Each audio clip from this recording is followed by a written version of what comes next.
Hey guys, welcome back. So what we're going to look at now in this section is before we begin, but prescribing. So looking at it more from a coach's standpoint, what do we need to consider?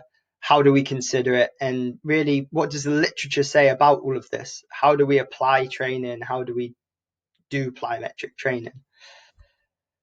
But to begin with, let's look at what do we need from our athletes from an anthropometric standpoint. So we're looking at body composition. So we used to have this saying in a volleyball team at university, and that's fat don't fly. Now, this is the idea that extra mass outside of lean mass is kind of just increasing the amount of force we need to absorb and apply to achieve the same efficiency of movement. So this is coming down to more efficiency of movement. 80 kilo athlete versus 70 kilo athlete. If they both want to jump 1 meter in the air, the 80 kilo athlete needs to apply and absorb more force than the 70 kilo athlete. Simply mass times acceleration equals force. We've increased the mass. Therefore, the force needs to increase. So here's a little bit of a case study that I did with an athlete over a 2-year period from 2017 to 2019.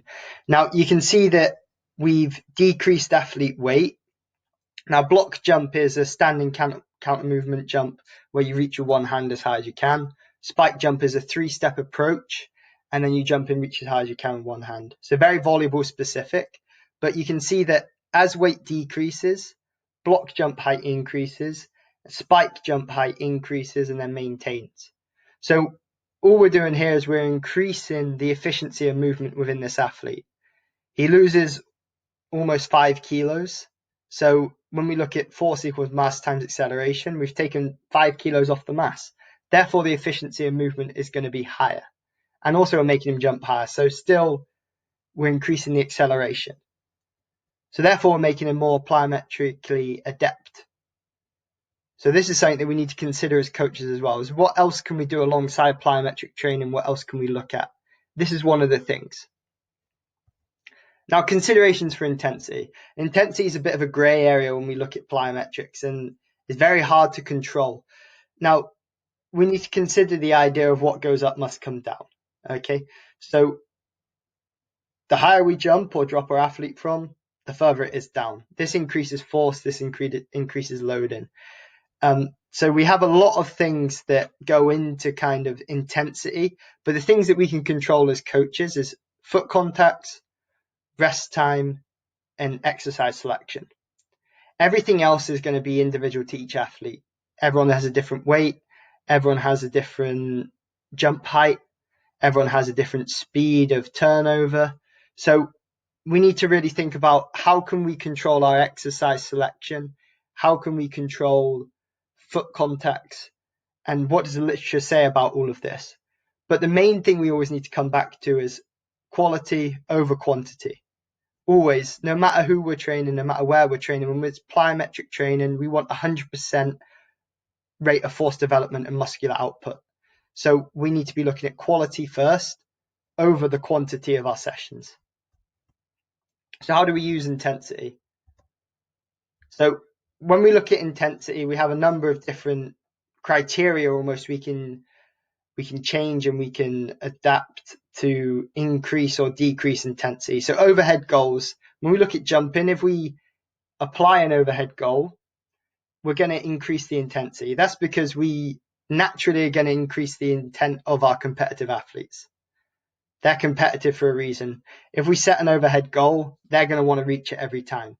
So this is a good way and also something we need to be smart with. We need to set an overhead goal that is achievable, yet is going to push our athlete, yet is going to show that we get 100% muscular output, like I said, 100% intent at the very least. Okay, single leg versus double leg. Now, single leg activities always higher intensity than double leg activities. This is something that we need to keep on thinking about when we progress and regress plyometric activities.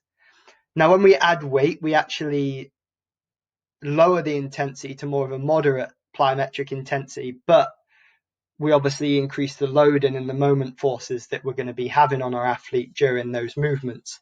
Now, I personally don't like to use added weight so much, just because we also change the movement pattern of the athlete. Just by putting a weight on the back and doing a squat jump, we change the loading principles of that athlete's body and that mass. So I don't necessarily like to use it so much, but when I do, I like to use it to lower the intensity of my plyometric sessions, but also keep the load up to a certain value or certain level. Now, multiple jumps and hops equals high intensity. Now, I'm not saying we want our athletes jump 100 times in a row, but we can use this to increase the intensity. So we can use 2 jumps, 3 jumps, but we need to make our athletes understand that every foot contact matters. Every foot contact needs to be 100% intent. I would cut sessions with my athletes if I start to see that there's sloppy foot contacts, slow foot contacts. We need to ensure that the intensity and the intent is there on every foot contact. If that means we take a foot contact away, we take a foot contact away. Now, the height of the jump or height of the drop increases intensity quite naturally. We're looking at loading, we're looking at forces absorbed and applied. So we need to consider this. Now, that's up to a point. We know that from the literature, kind of going anything over 60 centimeters on a drop jump maybe isn't the most effective thing for us to be doing with our athlete. Maybe we should look at other ways of progressing and regressing our drills. But increasing some height on the drop jump, 100%, we need to do that. We need to show that that our athletes need to show us that they can apply force from a height, and that we can then start to use that to maybe increase the jumps. But intensity is, like I said before, a grey area, but we need to look at the ways we can progress and regress this. So what does the literature say? Now, the literature says, when we look at the 3 things that I said we can control: exercise selection, number of foot contacts, rest time. Okay. Now, foot contacts, for a beginner, the literature says that we should use 80 to 100 foot contacts in a session. Intermediate and advanced goes up by 20 foot contacts each time. Now, like I said before, this still needs to take into account every contact matters. We can be happy with a session that's 60 foot contacts, but 100% on each contact, every contact mattered. Then a foot contact of 80 times, and each foot contact kind of didn't matter. There was 60 that mattered, there was 20 that wasn't. Where those 20 could have been taken away. So we need to think about this as coaches in the moment, and when we're in the session, we need to constantly be assessing our athletes. Remember that training is testing and testing is training. So we need to make sure that we're testing our athletes every contact. Make sure that they know they need to have 100%. Maybe remind them at points. Are you making these contacts matter? We need to really drive this as coaches. Now, as it's a highly eccentrically loaded activity, the literature suggests that 48 to 72 hours rest between sessions. This is to ensure that we achieve maximal muscle performance almost. We are going to probably get DOMs in our athletes from these sessions, so delayed onset muscular soreness. Now, this hasn't been shown really to affect muscle performance, but outside of the 48 to 72 hour rest window. So we need to make sure that we, again, are making every contact matter. That means that rest is important. Now, work to rest ratio during the sessions, the literature sort of applies that we should have 5 to 10 times work to rest ratio. Now, this means that if we're jumping for 1 minute, we take 5 to 10 minutes rest. Now, I know sometimes that this isn't going to be achievable. This isn't going to be realistic, but this is something that we need to bear in mind as coaches. This is what the literature says. We need to make sure that we're trying to ensure that we're getting every foot contact to matter. Every repetition matters. Okay. And we also need to avoid long contact times, prolonged contact times. Again, this all funnels back into make every contact matter. Always, our athletes need to remember this. They need to know this in the front of their head and show maximum intent. Now, force direction doesn't matter.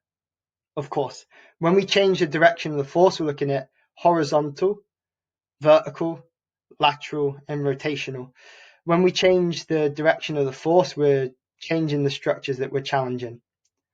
So we need to think about what is sport specific, and if my athlete prefers a side, does that mean that I need to work that side more or less, or how do we work with it? So kind of answering both those questions, sport specific matters, yes, of course, but I like to kind of use these ideas of force and direction of force to kind of progress and regress my drills or build my sessions. So maybe I'll use two activities that work in the horizontal and vertical planes, and then two activities that work in the lateral plane.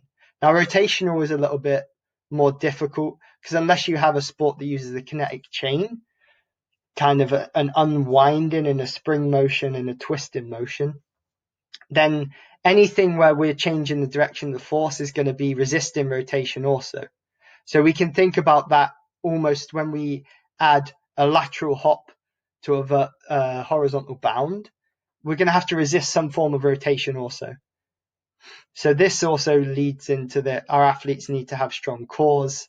They need to understand how to reapply force in different directions also. So this is something that we can use to progress and regress our plyometric activities. Now, just some examples really of how I use this to progress and regress simple activities.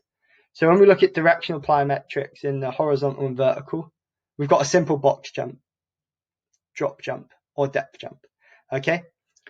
Now, we've seen this before. We know how we want our athlete to be. We want leg stiffness. Now, how can we change this activity slightly? Okay. Well, quite simply, we can add another horizontal element. Now, we don't have to have this box here. This is just so that the athlete focuses on completing this activity in 2 jumps instead of 1. Now, that obviously naturally increases the number of foot contacts also. This is a very important point we need to know as coaches. When we do bounds or repeated jumps, we have to add that in to our foot contact count. So if we have 6 repetitions of the exercise on the left, that's 6 foot contacts. If we have 6 repetitions on the exercise on the right, that's 12 foot contacts. So we need to also think about these considerations, okay? But just going back onto this one again. So we're looking at the athlete needs to explore space also here. So there's an added horizontal element, more horizontal force that they need to reapply into vertical force. Okay, now looking at lateral and vertical together. Okay, so we've got a simple ice skater where we're looking at single leg, jumping, reapplying force in the lateral plane. Now, how can we progress this? Quite simply, to progress this, we can add a lateral hop into a box jump. So now we have a lateral element as well as a vertical and slightly horizontal element. So now we've changed what structures we're challenging. We changed the movement complex that we want. So when we look at that, this is very volleyball specific. We have lateral movement and then trying to produce vertical force. So notice how the athlete kind of uses this jump here as a spotting jump just to relocate almost. And then we're looking for maximum intent in that foot contact in the middle here when we're looking to apply vertical force. So this is also how we can change kind of how we want our athlete to focus on the movements.